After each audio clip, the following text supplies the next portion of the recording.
ഓം നമോ നാരായണായ. ഓം നമോ നാരായണായ.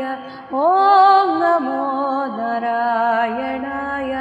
ഓം നമോ നാരായണായ. ഓം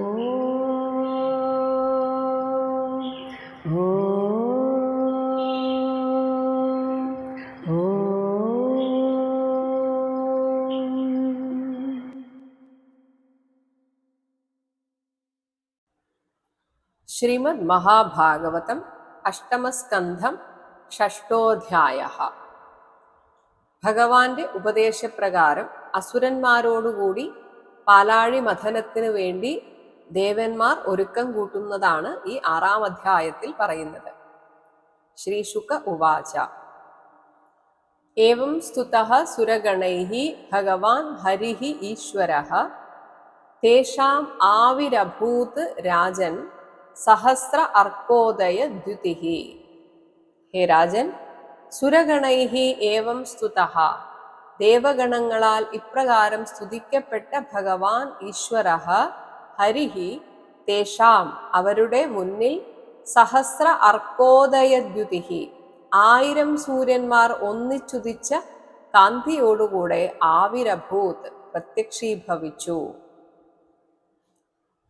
ഭഗവാന്റെ പ്രതിരോധിക്കാനാവാത്ത ആ ഒരു പ്രകാശം കൊണ്ട് അവർക്ക് തങ്ങളുടെ ദേഹത്തെ പോലും കാണാൻ സാധിച്ചില്ല. അപ്പോൾ പിന്നെ എങ്ങനെ ഭഗവാനെ കാണും എന്നാണ് 2-ാമത്തെ ശ്ലോകത്തിൽ പറയുന്നത്.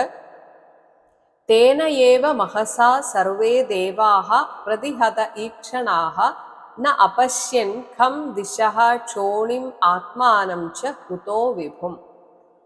തേന ഏവ മഹസ, ആ ഒരു കാന്തി പ്രസരത്താൽ പ്രതിഹത ഈക്ഷണാഹ, മങ്ങലേൽപ്പിക്കപ്പെട്ട നേത്രങ്ങളോടുകൂടിയവരായി ഭവിച്ച ദേവാഹ സർവേ, എല്ലാ ദേവന്മാരും ഖം ദിശഃ ക്ഷോണിം, ആകാശത്തെയോ ദിക്കുകളെയോ ഭൂമിയെയോ എന്തിന് ആത്മാനം ച, തങ്ങളുടെ ദേഹത്തെയോ ന അപശ്യൻ കണ്ടില്ല. അപ്പോൾ പിന്നെ വിഭും കുതഃ, ഭഗവാനെ കാണുന്നതെങ്ങനെ? പിന്നീട് എങ്ങനെയുള്ള ഭഗവാനെയാണ് കണ്ടത് എന്നും അതിനുശേഷം ആ ഭഗവാനെ ബ്രഹ്മാവ് സ്തുതിക്കുന്നതുമാണ്. ഭഗവാനെ സ്തുതിച്ചു കഴിഞ്ഞിട്ട് 13-ാമത്തെ ശ്ലോകത്തിൽ ഇങ്ങനെ പറയുന്നു. തം ത്വാം വയം നാഥ സമുജ്ജിഹാനം സരോജനാഭ അതിചിര ഈപ്സിതാർത്ഥം ദൃഷ്ട്വാ ഗതാ നിർവൃതിം അദ്യ സർവേ ഗജാ ദവ ആർത്താ ഇവ ഗാംഗം അംഭഃ. ഹേ നാഥ സരോജനാഭ, അതിചിര ഈപ്സിതാർത്ഥം, വളരെ കാലമായി അങ്ങയുടെ രൂപത്തെ ഞങ്ങൾ കൊണ്ടു നടക്കുന്നു. അങ്ങനെയുള്ള തം ത്വാം, ആ നിന്തിരുവടിയെ, സമുജ്ജിഹാനം, മുന്നിൽ ആവിർഭവിച്ചവനായി ദൃഷ്ട്വാ, കണ്ടിട്ട്, അദ്യ, ഇപ്പോൾ, വയം സർവേ, ഞങ്ങളെല്ലാവരും, ദവ ആർത്താഹ, കാട്ടുതീയിൽപ്പെട്ടു വലഞ്ഞ ഗജാഹ, ആനകൾ, ഗാംഗം അംഭഃ, ഗംഗാനദിയിലെ ജലത്തെ കണ്ടാൽ എങ്ങനെ ആനന്ദിക്കുമോ അതുപോലെ, നിർവൃതിം ഗതാഹ, അത്യാനന്ദത്തെ പ്രാപിച്ചവരായിരിക്കുന്നു. 14-ാമത്തെ ശ്ലോകം. സത്വം വിധത്സ്വ അഖില ലോകപാലാഹ വയം യദർത്ഥാഹ തവ പാദമൂലം സമാഗതാഹ തേ ബഹിഃ അന്തരാത്മൻ കിം വാ അന്യവിജ്ഞാപ്യം അശേഷ സാക്ഷിണഃ. സഹത്വം, അങ്ങനെയുള്ള ഞങ്ങളെ ആനന്ദഭരിതനാക്കിയ അങ്ങ്, അഖില ലോകപാലാഹ വയം, സമസ്ത ലോകപാലന്മാരായ ഞങ്ങൾ, യദർത്ഥാഹ തവ പാദമൂലം സമാഗതാഹ, എന്തൊരു കാര്യത്തിനു വേണ്ടിയാണോ അങ്ങയെ ശരണം പ്രാപിച്ചിരിക്കുന്നത് ആ കാര്യത്തെ വിധത്സ്വ, ഞങ്ങൾക്ക് നിറവേറ്റിത്തന്നാലും. എന്നാൽ എന്താണെന്ന് പറഞ്ഞില്ലല്ലോ എന്നാണെങ്കിൽ, ഹേ അന്തരാത്മൻ, അങ്ങ് ഞങ്ങളുടെയൊക്കെ അന്തരംഗത്തിൽ കുടികൊള്ളുന്നവനാണല്ലോ, അപ്പോൾ പിന്നെ പ്രത്യേകിച്ച് പറഞ്ഞറിയിക്കണമോ? അശേഷ സാക്ഷിണഃ, എല്ലാറ്റിൻ്റെയും സാക്ഷിയായിരിക്കുന്ന തേ, അങ്ങേക്ക്, ബഹിഹി, ഏത് കാര്യവും പുറമേ, അന്യവിജ്ഞാപ്യം കിം വാ, അന്യരാൽ പറഞ്ഞറിയിക്കപ്പെടേണ്ടതായിട്ട് എന്തിരിക്കുന്നു?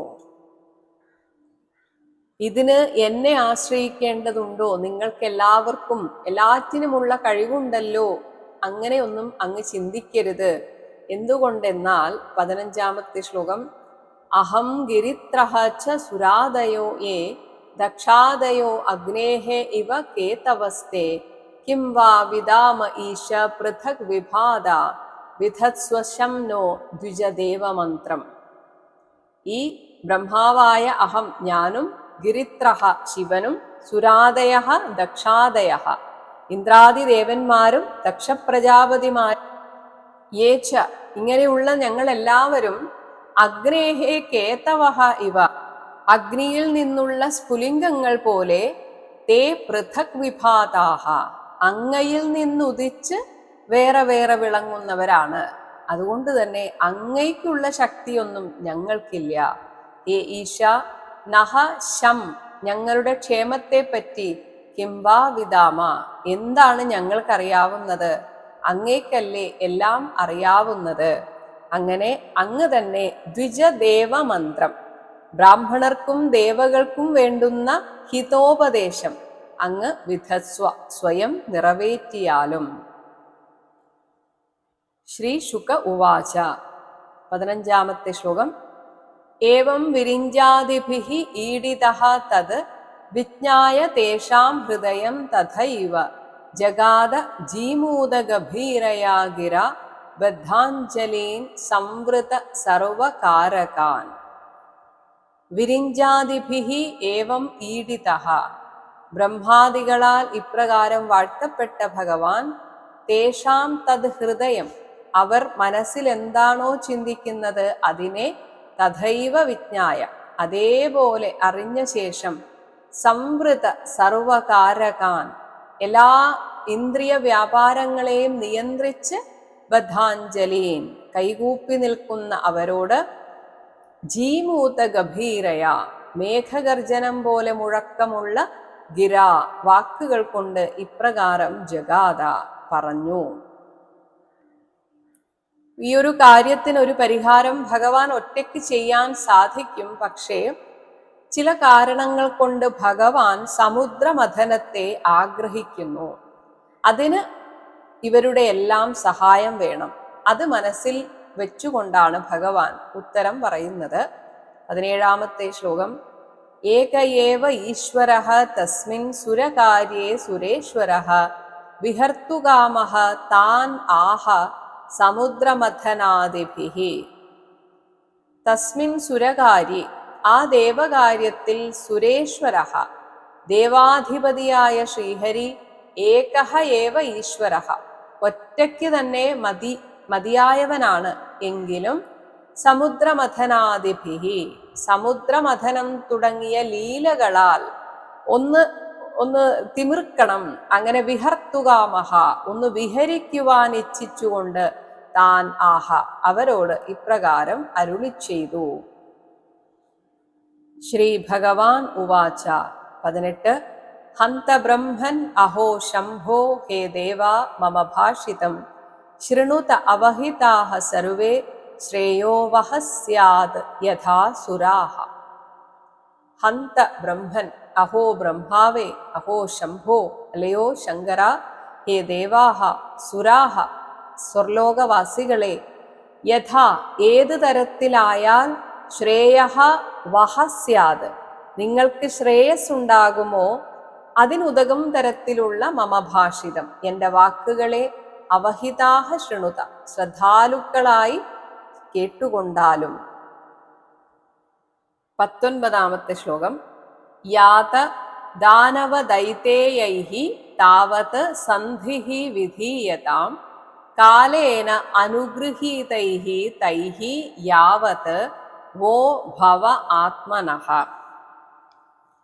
വഹ നിങ്ങൾക്ക്, ആത്മനഃ ഭവഃ തനിയെ അഭിവൃദ്ധി ഉണ്ടാകുന്നത്, യാവത് എപ്പോഴാണോ, താവത് അതുവരേക്കും, ഇപ്പോൾ കാലം അനുകൂലമായിരിക്കുന്ന, കാലേന അനുഗൃഹീതൈഃ തൈഃ ദാനവദൈതേയൈഃ ആ ദാനവന്മാരുടെയും ദൈത്യന്മാരുടെയും അവരുമായിട്ടൊരു സന്ധിഹി ഒത്തുതീർപ്പ് വിധീയതാം ഉണ്ടാക്കി വെക്കണം. യാത സമയം കളയരുത്, വേഗം പോകുവിൻ. ഇപ്പോൾ ദേവന്മാർക്ക് നല്ല സമയമല്ല. എന്നാൽ ദേവന്മാർക്ക് ഇപ്പോൾ എന്ത് കാര്യം ചെയ്താലാണോ നല്ലത് വരിക അത് ഒറ്റയ്ക്ക് സാധിക്കുകയുമില്ല. കാരണം അവർക്കിപ്പോൾ ശക്തിയില്ല. അപ്പോൾ തൽക്കാലത്തേക്കെങ്കിലും നിങ്ങളുടെ കാര്യം സാധിക്കുന്നത് വരെ ആ ശക്തി കൂട്ടാൻ നിങ്ങൾ ദാനവന്മാരുമായിട്ട് ഒരു ഒത്തുതീർപ്പിന് ഇപ്പോൾ പോവേണ്ടതുണ്ട്. ഒട്ടും സമയം കളയേണ്ട, പൊയ്ക്കൊള്ളുക എന്ന് ഭഗവാൻ പറയുന്നു. ഇനി ലോകത്തിൽ നമുക്കൊക്കെ ജീവിതത്തിൽ പകർത്താൻ സാധിക്കുന്ന അല്ലെങ്കിൽ ചില സമയത്തെങ്കിലും നമ്മൾ ചെയ്തിരിക്കേണ്ട ഒരു നയത്തെക്കുറിച്ച് പറയുകയാണ് 20-ാമത്തെ ശ്ലോകം. അരയഃ അപിഹി സന്ധേയാഃ സതി കാര്യാർത്ഥ ഗൗരവേ അഹിമൂഷകവത് ദേവാഃ ഹി അർത്ഥസ്യ പദവീം ഗതൈഹി. ഹേ ദേവാഹ, അല്ലയോ ദേവന്മാരെ, കാര്യാർത്ഥ ഗൗരവേ, നിറവേറ്റേണ്ടുന്ന കാര്യത്തിന് ഗൗരവം സതിഹി ഉണ്ട് എങ്കിൽ അപ്പോൾ ഒരു പക്ഷേ ശത്രുക്കളുടെ ഏതെങ്കിലും ഒരു ശക്തി ഈ ഒരു കാര്യത്തിന് കാര്യസിദ്ധിക്ക് ഉപയോഗപ്പെടുത്താമെങ്കിൽ അവരെയും കൂടെ അരയഃ അപി സന്ധേയാഹ, അവരെയും കൂടെ അനുരഞ്ജിപ്പിച്ച് കൂടെ നിർത്തേണ്ടതാണ്. എന്നാൽ ഹി അർത്ഥസ്യ പദവീം ഗതൈഹി, കാര്യലാഭത്തിന്റെ വഴിയിലേക്ക് എത്തിക്കഴിഞ്ഞാൽ പിന്നെ അഹി മൂഷികവത്ത്, പാമ്പും എലിയും എന്നതുപോലെ വീണ്ടും ആ കൂട്ടു പിരിയേണ്ടതാണ്. നമുക്ക് ഗൗരവമുള്ള ഒരു കാര്യം സാധിക്കാൻ നമുക്കൊറ്റയ്ക്ക് സാധിക്കാത്തൊരു ഘട്ടം വന്നാൽ ശത്രുക്കളെയും കൂട്ടുപിടിക്കുന്നതിൽ തെറ്റില്ല. എന്നാൽ ആ കാര്യം സാധിച്ചു കഴിഞ്ഞാൽ ശത്രുക്കളെ അകറ്റി നിർത്തേണ്ടതാണ്. അതുകൊണ്ട് ഈ വിഷമഘട്ടത്തിൽ ദേവന്മാർ അസുരന്മാരുമായി സന്ധി ഉണ്ടാക്കണം എന്ന് ഭഗവാൻ ഉപദേശിക്കുന്നു. 21-ാമത്തെ ശ്ലോകം. അമൃതോത്പാദനേ യത്നഃ ക്രിയതാം അവിളംബിതം യസ്യ പീതസ്യ വൈ ജന്തുഃ മൃത്യുഗ്രസ്തോ അമരോ ഭവേത്. അമൃത ഉത്പാദനെ, അമൃതത്തെ ഉത്പാദിപ്പിക്കുന്ന വിഷയത്തിൽ അവിളംബിതം, ഒട്ടും താമസിക്കാതെ യത്നഃ ക്രിയതാം, പ്രയത്നം ചെയ്യേണ്ടതാണ്. ഈ ഒരു അമൃത് യസ്യ പീതസ്യ, അമൃത് പാനം ചെയ്താൽ മൃത്യുഗ്രസ്തഃ ജന്തുഃ വൈ, മൃത്യുവിനാൽ ഗ്രസിക്കപ്പെട്ട ജീവി പോലും അമരഃ ഭവേത്, മരണമില്ലാത്തവനായി ഭവിക്കും. 22. ക്ഷിപ്ത്വാ ക്ഷീര ഉദധൗ ക്ഷീരോദധൗ സർവാഹ വീരുതൃണലതൗഷധൈഃ മന്ധാനം മന്ദരം കൃത്വാ നേത്രം കൃത്വാ തു വാസുകിം. 23. സഹായേന മയാ ദേവാഃ നിർമന്ധത്വം അതന്ത്രിതാഃ ക്ലേശഭാജോ ഭവിഷ്യന്തി ദൈത്യാഃ യൂയം ഫലഗ്രഹാഃ. ഈ മഥനം ചെയ്യുന്നതിന് മുൻപ് ആ പാലാഴിയിൽ സർവാഹ വീരുത്ത്, വള്ളികളും തൃണ പുൽക്കുടികളും ലത ഔഷധീഹി, ചെടികളും മറ്റുമായ വനസ്പതി വിശേഷങ്ങളെ ക്ഷീരോദധൗ ക്ഷിപ്ത്വ, പാൽക്കടലിൽ ഇട്ടിട്ട് മന്ദരം, മന്ദരപർവ്വതത്തെ മന്ഥാനം, കടകോലിന്റെ മത്താക്കി കൃത്വ, ഉപയോഗിച്ചും വാസുകിം നേത്രം കൃത്വ, വാസുകിയെ കയറാക്കി ഉപയോഗിച്ചും. ഹേ ദേവാഹ, ദേവന്മാരെ, സഹായേന മയ, നിങ്ങൾക്ക് എല്ലാ സഹായത്തിനും ഞാൻ കൂടെ ഉണ്ടാകും. ആ എന്നോടുകൂടെ ചേർന്ന് നിങ്ങൾക്ക് ഇപ്പോൾ ക്ഷീണമുണ്ടെങ്കിലും എന്റെ സഹായം കൊണ്ട് നിങ്ങൾക്ക് സുന്ദരമായിട്ട് അതന്ത്രിതാഹ, ആലസ്യമില്ലാതെ നിർമന്ധധ്വം, നിശേഷം കടയുവാൻ സാധിക്കും. അത് നിങ്ങൾ ചെയ്യുക. എന്നാൽ എന്റെ ഒരു സഹായം ഇല്ലാത്തത് കൊണ്ട് തന്നെ ദൈത്യാഹ, അസുരന്മാർ തടയാൻ ആവേശത്തോടുകൂടെ നിൽക്കും. പക്ഷെ അവസാനം അവർ ക്ലേശഭാജഹ ഭവിഷ്യന്തി, ക്ലേശം അനുഭവിക്കുന്നവരായി ഭവിക്കുന്നതാണ്. നിങ്ങൾക്ക് ഫലത്തെ കിട്ടുന്നതാണ്. യൂയം ഫലഗ്രഹാഹ, നിങ്ങൾ ഫലമെടുക്കുന്നവരും ആയേക്കും. ഇപ്പോൾ അസുരന്മാർ ദേവന്മാരെക്കാളും ബലവാന്മാരാകയാൽ അവരുടെ സഹകരണം ലഭിക്കുവാൻ അവരെ അനുസരിക്കണമെന്ന് ഭഗവാൻ പ്രത്യേകം ഉപദേശിക്കുകയാണ്. 24-ാമത്തെ ശ്ലോകം. യൂയം തദനുമോദധ്വം യദിച്ഛന്തി അസുരാഹ സുരാഹ ന സംരംഭേണ സിദ്ധ്യന്തി സർവേ അർത്ഥാഹ സാന്ത്വയാ യഥാ. ഹേ സുരാഹ, അല്ലയോ സുരന്മാരെ, അസുരാഹ യത് ഇച്ഛന്തി, അസുരന്മാർ എന്താണോ ഈ കാര്യത്തിൽ ആഗ്രഹിക്കുന്നത്, യൂയം തത് അനുമോദത്വം, നിങ്ങൾ അതിനനുസരിച്ച് നിന്നുകൊള്ളുക. അവരെന്താണോ പറയുന്നത് അവരോട് അതിനനുസരിച്ച് ഒരു അനുകൂല ഭാവം നിങ്ങൾ പ്രകടിപ്പിക്കണം. ന സംരംഭേണ സിദ്ധ്യന്തി സർവേ അർത്ഥാഹ, ഇപ്പോൾ കോപം കൊണ്ട് പ്രകോപിതരായാൽ നിങ്ങൾക്ക് ലക്ഷ്യം നേടാൻ സാധിക്കില്ല. അതുകൊണ്ട് അവരെന്താണോ പറയുന്നത് അതിനെ അനുസരിക്കുക, അവരുടെ നിർദ്ദേശത്തെ അംഗീകരിക്കുക. 25. ന ഭേതവ്യം കാളകൂടാത് വിഷാദ് ജലധി സംഭവാത് ലോഭഃ കാര്യോ ന വോ ജാതു രോഷഃ കാമസ്തു വസ്തുഷു. അതുപോലെ തന്നെ നിങ്ങൾ കടഞ്ഞു തുടങ്ങുമ്പോൾ ആദ്യം ഈ ജലധിയിൽ നിന്ന്, ജലധി സംഭവാത് കാളകൂടാത് വിഷാദ്, ഈ പാലാഴി മഥനം കടയുമ്പോൾ ആദ്യം വരാൻ പോകുന്ന കാളകൂടം എന്ന വിഷം കണ്ടിട്ട് നിങ്ങൾ ന ഭേതവ്യം, പേടിക്കരുത്. അതുമാത്രമല്ല, അതിനുശേഷവും നിങ്ങളെ ഭ്രമിപ്പിക്കുന്ന പലതും വരും.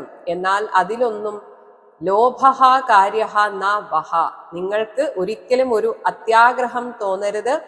ചിലത് കണ്ടിട്ട് രോഷഃ ജാതു, ഒരിക്കലും രോഷമുണ്ടാവരുത്. ചിലതിനോട് വസ്തുഷു കാമഃ തു, ചില വസ്തുക്കളിൽ നിങ്ങൾക്ക് ആഗ്രഹവും അരുത്.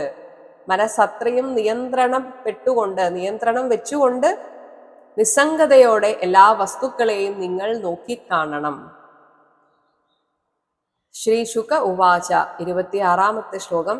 ഇതി ദേവാൻ സമാദിശ്യ ഭഗവാൻ പുരുഷോത്തമഃ തേഷാം അന്തർദധേ രാജൻ സ്വച്ഛന്ദഗതിരീശ്വരഃ.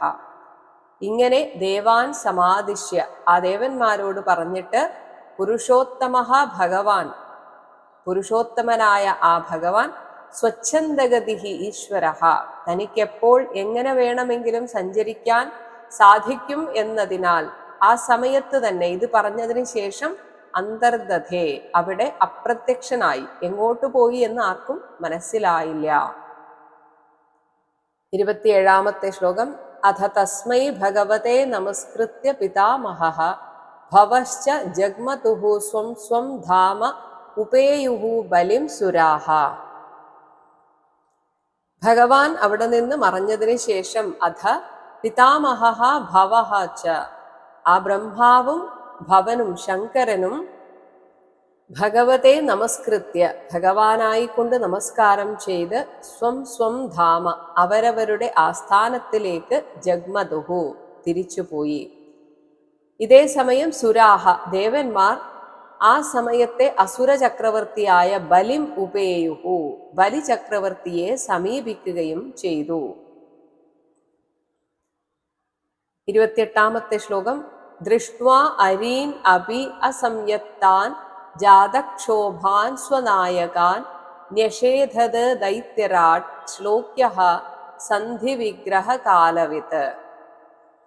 സന്ധി വിഗ്രഹ കാലവിത്, സന്ധിക്ക് അതുപോലെ സമരത്തിന്, ഇതിനെല്ലാം ഒരു ഉചിതമായ കാലമുണ്ട് എന്ന് കൃത്യമായി അറിയാവുന്ന ശ്ലോക്യഃ, കീർത്തനീയനായ ദൈത്യരാട്, അസുരാധിപതിയായ മഹാബലി, ഇപ്പോൾ ദേവന്മാർ വന്നത് തങ്ങളെ ആക്രമിക്കാനല്ല എന്ന് മനസ്സിലാക്കി, അസംയത്താനപി, യുദ്ധോക്തിയുക്തരല്ല എന്ന് കണ്ടെങ്കിലും മഹാബലിക്കത് മനസ്സിലായി. പക്ഷെ തങ്ങളുടെ ജന്മശത്രുക്കളായ അരീൻ, ദേവന്മാരെ ദൃഷ്ട്വ, കണ്ടിട്ട്, ജാതക്ഷോഭാത്, ക്ഷോഭം ജനിച്ച അസുരന്മാരെ മഹാബലി തടഞ്ഞു നിർത്തി. സ്വനായകാൻ ന്യഷേധത്, അവരോട് പറഞ്ഞു, ആയിട്ടില്ല, ഇവർ യുദ്ധത്തിനൊന്നും വന്നതല്ല, ഒന്ന് ക്ഷമിക്കൂ എന്ന് പറഞ്ഞ് അവരെ വിലക്കി. 29 ശ്ലോകം.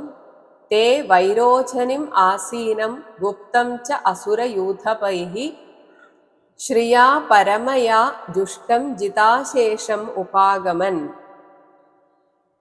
ജിത അശേഷം, ലോകമാകെ കീഴടക്കിയവനും പരമയാ ശ്രിയാ ജുഷ്ടം, ഉന്നതമായ ഐശ്വര്യത്താൽ സേവിതനും അസുരയൂഥപൈഹി ഗുപ്തം, അസുരസേനാധിപതികളാൽ സുരക്ഷിതനും ആസീനം, സിംഹാസനത്തിൽ ഇരുന്നരുളുന്നവനുമായ വൈരോചനിം വിരോചനപുത്രനായ ബലിചക്രവർത്തിയെ തേ ഉപാഗമൻ, അവർ സമീപിച്ചു. 30 ശ്ലോകം. മഹേന്ദ്രഃ ശ്ലക്ഷ്ണയാ വാചാ സാന്ത്വയിത്വാ മഹാമതിഃ അഭ്യഭാഷത തത്സർവം ശിക്ഷിതം പുരുഷോത്തമാത്. മഹാമതിഃ, അതിബുദ്ധിമാനായ മഹേന്ദ്രഃ, ദേവേന്ദ്രൻ, ശ്ലക്ഷ്ണയാ വാച, മധുരമോഹനമായ വാക്കിനാൽ, സാന്ത്വയിത്വാ, ബലിയെ പറഞ്ഞ് വിശ്വസിപ്പിച്ചതിന് ശേഷം, പുരുഷോത്തമാത് ശിക്ഷിതം, പുരുഷോത്തമനായ ഭഗവാനിൽ നിന്ന് കേട്ട് ധരിച്ച തത് സർവം, എല്ലാം അതുപോലെ തന്നെ അഭ്യഭാഷത, മഹാബലിയെ അറിയിച്ചു. 31 ശ്ലോകം. തദരോചത ദൈത്യസ്യ തത്ര അന്യേ യേ അസുരാധിപാഃ ശംബരഃ അരിഷ്ടനേമിശ്ച യേ ച ത്രിപുരവാസിനഃ. ഇങ്ങനെ ഇന്ദ്രൻ പറഞ്ഞ അമൃതമഥന വൃത്താന്തം ദൈത്യസ്യ അരോചത, അസുരനായ മഹാബലിക്ക് ഇഷ്ടപ്പെട്ടു.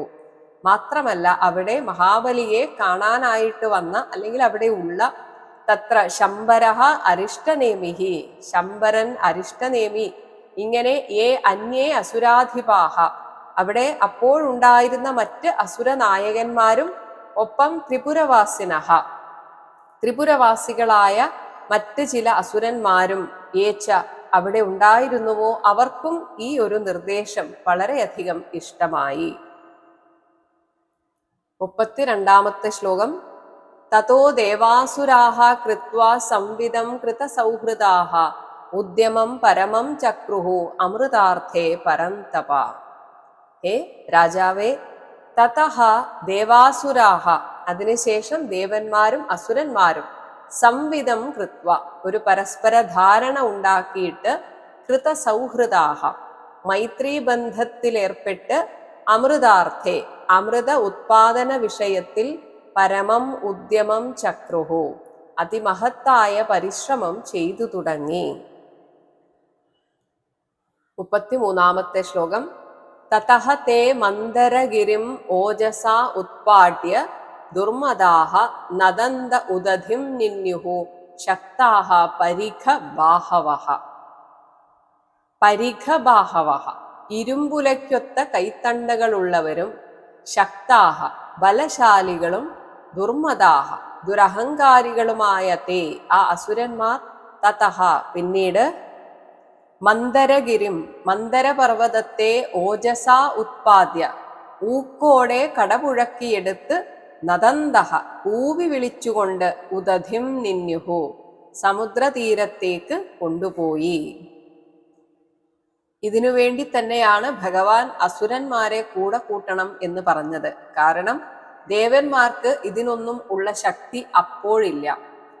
അപ്പോൾ അമൃത് കിട്ടുമെന്ന പ്രതീക്ഷയിൽ അസുരന്മാർ വലിയ താല്പര്യത്തോടു കൂടെയാണ് ഇതിന് ഇറങ്ങി പുറപ്പെട്ടത്. അങ്ങനെ ആദ്യം തന്നെ അവർ മന്ദരപർവ്വതത്തെ ഊക്കോടെ കടപുഴക്കിയെടുത്ത് സമുദ്രതീരത്തിൽ എത്തിക്കാനുള്ള ശ്രമം തുടങ്ങി. 34 ശ്ലോകം. എന്നാൽ ഈ അസുരന്മാർക്കും കുറച്ചു ദൂരം ഇത് താങ്ങി നടന്നപ്പോഴേക്കും ക്ഷീണം വന്നു. ദൂരഭാര ഉദ്വഹശ്രാന്താഃ ശക്രവൈരോചനാദയഃ അപാരയന്തഃ തം വോഢും വിവശാ വിജഹൂഹു പഥി. ദൂരഭാര ഉദ്വഹശ്രാന്തഃ, ഒരുപാട് ദൂരം ഈ ഭാരം ചുമന്നതിനാൽ തളർന്നുപോയ, ശക്രവൈരോചനാദയഃ, ഇന്ദ്രനും മഹാബലിയും മറ്റുമായ ദേവാസുരന്മാർ, തം വോഢും, ഇതിനെ ചുമന്നു കൊണ്ടുപോകുവാൻ അപാരയന്തഹ കഴിവില്ലാതെ വിവശാഹ പരവശരായിട്ട് ഈ മന്ദരപർവ്വതത്തെ പഥിവിജഹുഹു വഴിയിൽ തള്ളിയിട്ടു. അത്ര വയ്യാതെയായി. 35 ഇങ്ങനെ ഈ മന്ദരപർവ്വതം താഴെ ഇട്ടപ്പോൾ അറിയാതെ അതിനുള്ളിൽ പെട്ടുപോയ കുറെ ദേവന്മാരും അസുരന്മാരും തവിടുപൊടിയായി എന്ന് പറയുന്നു. നിപതൻ സഗിരിഹി തത്ര ബഹൂൻ അമരദാനവാൻ ചൂർണയാമാസ മഹതാഭാരേണ കനകാചലഃ. കനകാചലഃ സഹഗിരിഹി. സ്വർണവർണ്ണമാണത്രേ ഈ മന്ദരപർവ്വതം. അങ്ങനെ സുവർണപർവ്വതമായ ആ പെരുമല തത്ര നിപതൻ അവിടെ അങ്ങ് കൊണ്ടുപോയി ഇടുകയാണ് ചെയ്തത്. അങ്ങനെ ഉലഞ്ഞു വീണപ്പോൾ മഹതാഭാരേണ അതിന്റെ പെരുത്ത കനത്താൽ അബദ്ധത്തിൽ ബഹൂൻ അമരദാനവാൻ ഒട്ടേറെ ദേവന്മാരും അസുരന്മാരും അതിനുള്ളിലായിപ്പോയി. അപ്പോൾ അവരെയെല്ലാം ചൂർണയാമാസ തവിടുപൊടിയാക്കി. ഇതേ സമയം അവരെ സഹായിക്കാനായിട്ട് ഭഗവാൻ അവിടെ എഴുന്നള്ളുകയാണ്. 36 ശ്ലോകം. താൻ തഥാ ഭഗ്നമനസോ ഭഗ്നബാഹു ഊരു കന്ധരാൻ വിജ്ഞായ ഭഗവാൻ തത്ര ബഭൂവ ഗരുഡധ്വജഃ. താൻ അവരെ തഥാ അപ്രകാരം ഭഗ്നമനസഃ മനസ്സ് തകർന്നവരും ഭഗ്ന ബാഹു ഊരു കന്ധരാൻ ഒടിഞ്ഞ കൈയും തുടയും കഴുത്തുമുള്ളവരായി തീർന്നു എന്ന് വിജ്ഞായ അറിഞ്ഞിട്ട് ഭഗവാൻ ഗരുഡധ്വജഃ ശ്രീഹരി ഗരുഡാരൂഢനായിട്ട് തത്ര ബഭൂവ അവിടെ ആവിർഭവിച്ചു. 37 ശ്ലോകം. ഭഗവാൻ അവരെ പുനരുജ്ജീവിപ്പിച്ചു എന്ന് പറയുന്നു. ഗിരിപാദ വിനിഷ്പിഷ്ടാൻ വിലോക്യ അമരദാനവാൻ ഈക്ഷയാ ജീവയാമാസ നിർജരാൻ നിർവ്രണാൻ യഥാ. ഗിരിപാദ വിനിഷ്പിഷ്ടാൻ പർവ്വതത്തിന്റെ പതനത്താൽ നിശേഷം ചതഞ്ഞരഞ്ഞ അമരദാനവാൻ വിലോക്യ ദേവന്മാരെയും അസുരന്മാരെയും കണ്ടിട്ട് ഈക്ഷയ തന്റെ കടാക്ഷ വീക്ഷണത്താൽ നിർജരാൻ അവരെ അക്ഷീണഗാത്രന്മാർ ക്ഷീണമില്ലാത്തവരായും നിർവ്രണാൻ മുറിവ് ചതവുകൾ ഇല്ലാത്തവരുമാക്കി യഥാ ജീവയാമാസ വീണ്ടും അവരെ ജീവിപ്പിച്ചു. മാത്രമല്ല ഭഗവാൻ ആ മന്ദരപർവ്വതത്തെ ഒരു കളിപ്പാട്ടം എന്നതുപോലെ വളരെ അനായാസേന എടുത്ത് ഗരുഡന്റെ മുകളിൽ വെച്ച് ഭഗവാൻ കൊണ്ടുപോയി വെച്ചു എന്നാണ്. 38 ശ്ലോകം. ഗിരിം ച ആരോപ്യ ഗരുഡേ ഹസ്തേന ഏകേന ലീലയാ ആരുഹ്യ പ്രയയൗ അബ്ധിം സുരാസുര ഗണൈഹി വൃതഃ. ലീലയ കളിയായിട്ട് ഏകേന ഹസ്തേന ഒരു കൈകൊണ്ട് ഗിരിം ആ പർവ്വതത്തെ ഗരുഡേ ആരോപ്യ ഗരുഡന്റെ മേൽ കയറ്റിവെച്ച് ആരുഹ്യ താനും കയറി സുരാസുരഗണൈഹി വൃതഃ ദേവന്മാരാലും അസുരന്മാരാലും പരിവൃതനായിട്ട് അബ്ധിം പ്രയയൗ സമുദ്രത്തിലേക്ക് പ്രയാണം ചെയ്തു. 39 ശ്ലോകം. അവരോപ്യ ഗിരിം സ്കന്ധാത് സുപർണഃ പതതാം വരഃ യയൗ ജലാന്ത ഉത്സൃജ്യ ഹരിണാസ വിസർജിതഃ. പതതാം വരഃ ഗരുഡഃ പക്ഷികളുടെ നായകനായ ഗരുഡൻ ഗിരിം ആ പർവ്വതത്തെ സ്കന്ധാത് അവരോപ്യ തന്റെ തോളത്ത് നിന്ന് താഴെ ഇറക്കി ജലാന്തേ സമുദ്രജലത്തിന്റെ അറ്റത്ത് ഉത്സൃജ്യ കൊണ്ടുവച്ച് പിന്നീട് ഭഗവാൻ ഗരുഡനെ വിട്ടയക്കുകയാണ്. ഹരിണാ വിസർജിത ഭഗവാനാൽ വിട്ടയക്കപ്പെട്ടവനായിട്ട് ഗരുഡൻ അവിടെ നിന്ന് പെട്ടെന്ന് തന്നെ യയൗ സ്ഥലം വിട്ടു. കാരണം ഇനി വാസുകിയെ കൊണ്ടുവരണം. വാസുകി ഗരുഡൻ ഉണ്ടെങ്കിൽ അവിടെ വാസുകി വരില്ല. അതുകൊണ്ടാണ് ഗരുഡനെ തിരിച്ചയച്ചത് എന്നാണ് പറയുന്നത്. ഇത് ശ്രീമദ് ഭാഗവതേ മഹാപുരാണേ അഷ്ടമസ്കന്ധേ അമൃതമഥനെ മന്ദരാചല ആനയനം നാമ ഷഷ്ഠോധ്യായഃ. സർവത്ര ഗോവിന്ദ നാമ സങ്കീർത്തനം ഗോവിന്ദ ഗോവിന്ദ. ഹരേ രാമ ഹരേ രാമ ഹരേ രാമ രാമ ഹരേ കൃഷ്ണ ഹരേ കൃഷ്ണ ഹരേ കൃഷ്ണ കൃഷ്ണ ഹരേ രാമ ഹരേ രാമ ഹരേ രാമ രാമ ഹരേ കൃഷ്ണ ഹരേ കൃഷ്ണ ഹരേ കൃഷ്ണ കൃഷ്ണ ഹരേ രാമ രാമ ഹരേ കൃഷ്ണ കൃഷ്ണ ഹരേ രാമ രാമ ഹരേ കൃഷ്ണ കൃഷ്ണ.